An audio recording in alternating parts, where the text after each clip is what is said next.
Hello students, class 12 में business studies में आज हम पढ़ेंगे संगठन ऑर्गेनाइजिंग चैप्टर के अंतर्गत अर्थ, उसकी विशेषताएं एवं उसका महत्व, meaning, characteristics and importance of organising.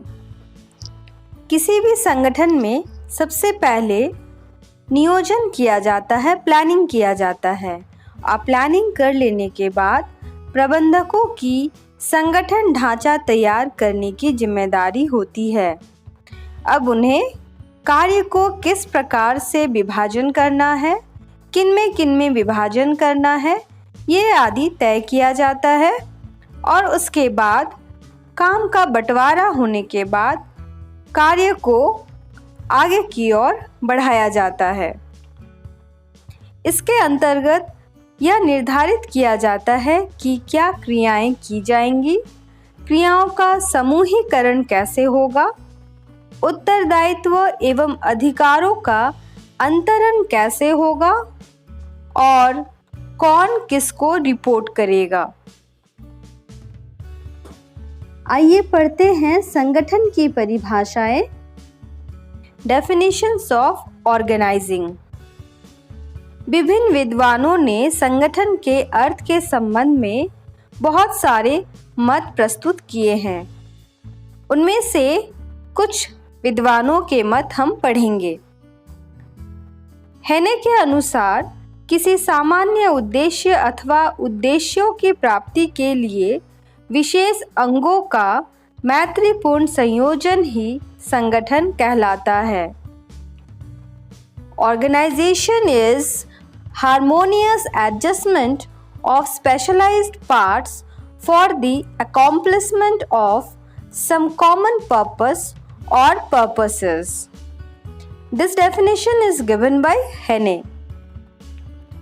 हेमन के अनुसार संगठन एक ढांचागत फ्रेमवर्क है जिसके अंतर्गत विभिन्न क्रियाओं को समन्वित तथा एक दूसरे से संबंधित किया जाता है। According to Heyman, organization is the structural framework within which various efforts are coordinated and related to each other. इन परिभाषाओं के अध्ययन से यह स्पष्ट होता है कि एक संस्था के उद्देश्यों को प्राप्त करने के लिए की जाने वाली विभिन्न क्रियाओं के निर्धारण करने एवं समूहीकरण करने तथा कर्मचारियों के मध्य औपचारिक संबंध स्थापित करने की प्रक्रिया को संगठन कहते हैं।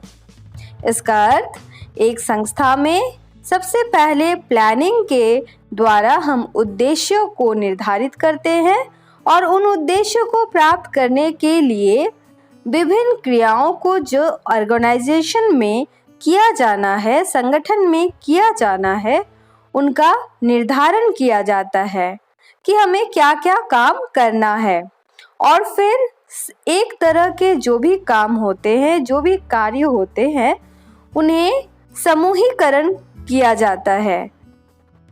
समूहीकरण करने के पश्चात कर्मचारियों के बीच उन कार्यों का विभाजन किया जाता है और कौन किसके नीचे काम करेंगे या कौन किसको रिपोर्टिंग करेंगे, यह संबंध स्थापित किया जाता है और इस पूरे प्रक्रिया को हम संगठन कहते हैं।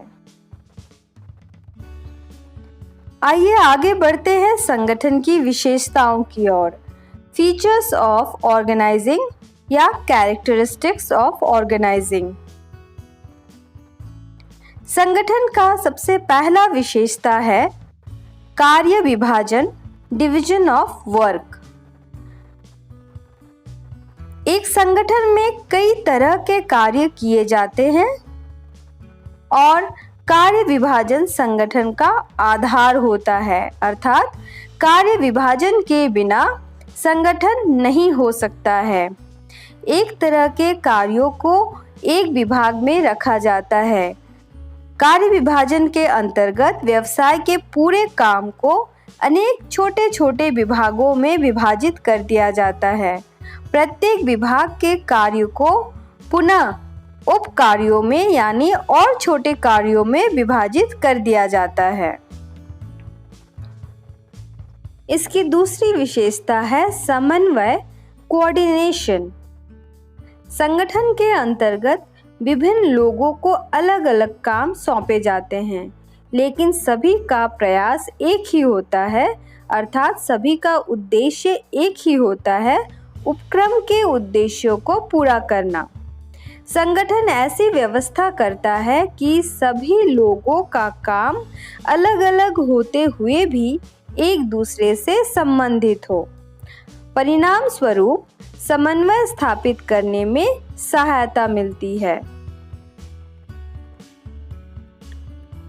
संगठन की तीसरी विशेषता है अनेक व्यक्ति, मेनी पीपल। संगठन एक व्यक्ति से नहीं बनता है। संगठन अनेक व्यक्तियों का समूह होता है जो सामान्य उद्देश्य को पूरा करने के लिए एकत्रित होते हैं। एक अकेला व्यक्ति संगठन का निर्माण नहीं कर सकता है। संगठन का चौथा विशेषता है सामान्य उद्देश्य, कॉमन ऑब्जेक्टिव्स। संगठन के अनेक अंग होते हैं, सभी के अलग अलग कार्य भी होते हैं, लेकिन सभी एक सामान्य उद्देश्य को प्राप्त करने के लिए अग्रसर होते हैं।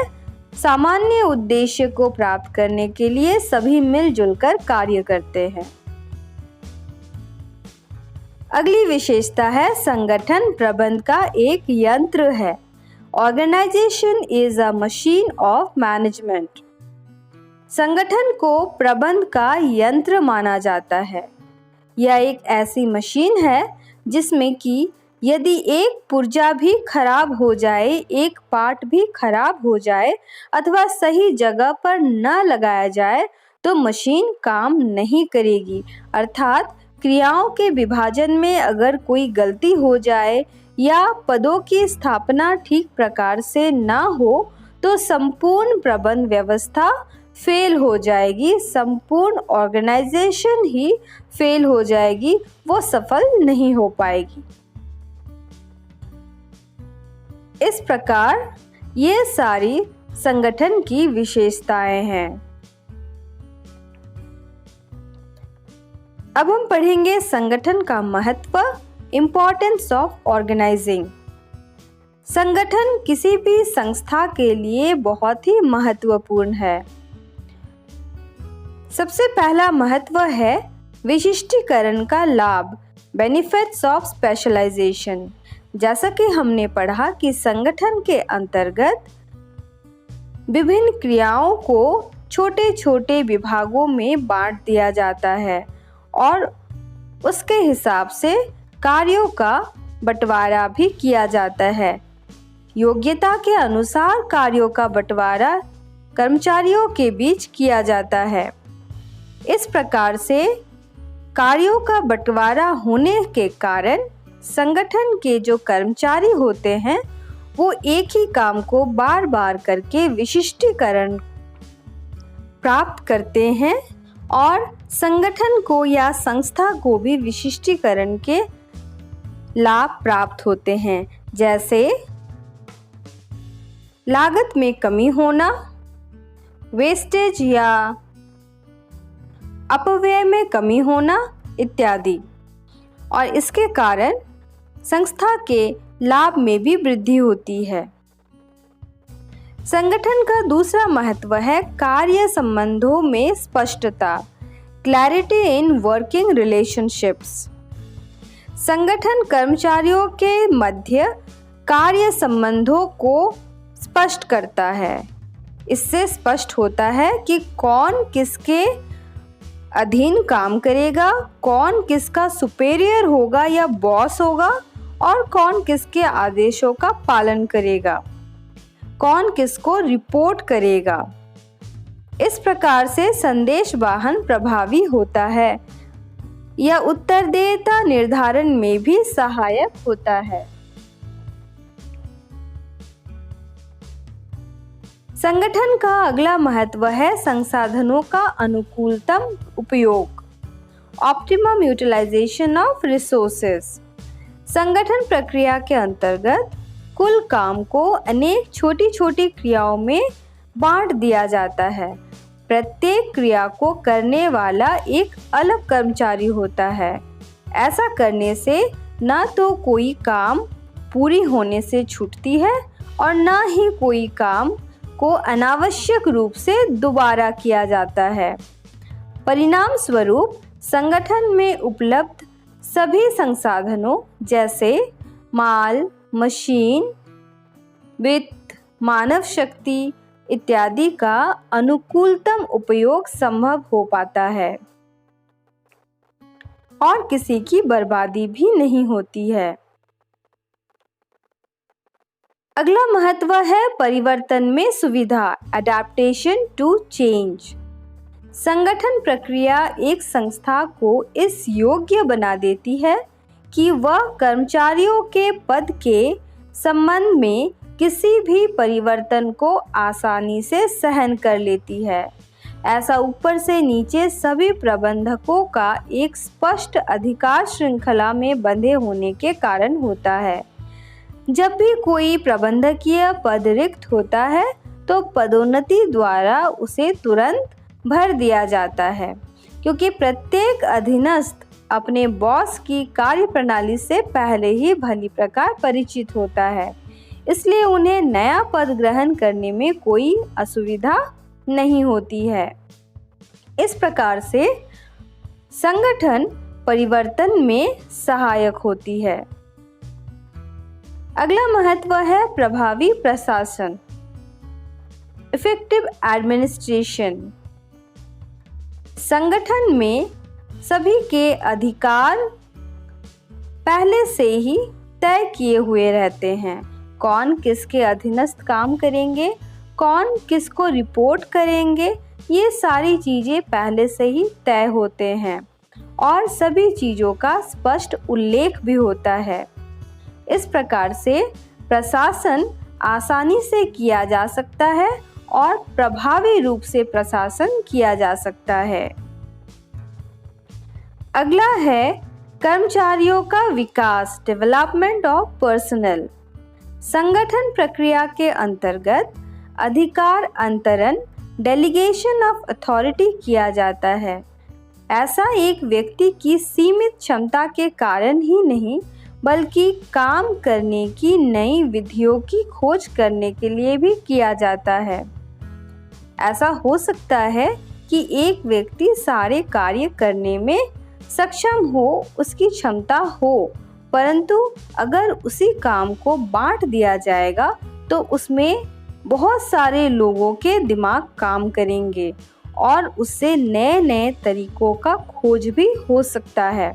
तो इस प्रकार से डेलीगेशन ऑफ अथॉरिटी या अधिकार अंतरण के द्वारा कर्मचारियों का विकास भी हो सकता है और जिससे संस्था को बहुत लाभ पहुंचता है। अगला महत्व है विस्तार एवं विकास, एक्सपेंशन एंड ग्रोथ। संगठन प्रक्रिया के अंतर्गत कर्मचारियों को निर्णय लेने की स्वतंत्रता होती है और इससे उनका विकास होता है। वे नई चुनौतियों का सामना करने के लिए तैयार होते हैं। इन सब से संस्था की लाभ कमाने की क्षमता में वृद्धि होती है और साथ ही साथ संस्था विकास भी करता है। इन सभी बिंदुओं को पढ़ने के बाद हम यह निष्कर्ष ले सकते हैं कि किसी भी संस्था के लिए संगठन बहुत ही महत्वपूर्ण है। किसी भी संस्था को कुशलतापूर्वक चलाने के लिए और लाभ प्राप्त करने के लिए संस्था में प्रभावी संगठन का होना बहुत ही आवश्यक है। इस प्रकार आज हमने पढ़ा संगठन क्या है, उसकी परिभाषाएं, उसकी विशेषताएं एवं उसका महत्व। अगले वीडियो में हम पढ़ेंगे संगठन प्रक्रिया, ऑर्गेनाइजिंग प्रोसेस। आज के वीडियो में जो भी पढ़ाया गया है उसे आप अपने कॉपी में नोट कर ले और अच्छे से याद भी कर ले ताकि आपको परीक्षा में अच्छे नंबर प्राप्त हो सकें। अगर आपको आज का ये वीडियो अच्छा लगा हो तो आप चैनल को ज़रूर सब्सक्राइब कर ले और साथ में बेल आइकन भी प्रेस कर ले ताकि अगले वीडियो आते ही आपको उसका नोटिफिकेशन मिल जाए। Thank you and all the best for your exams.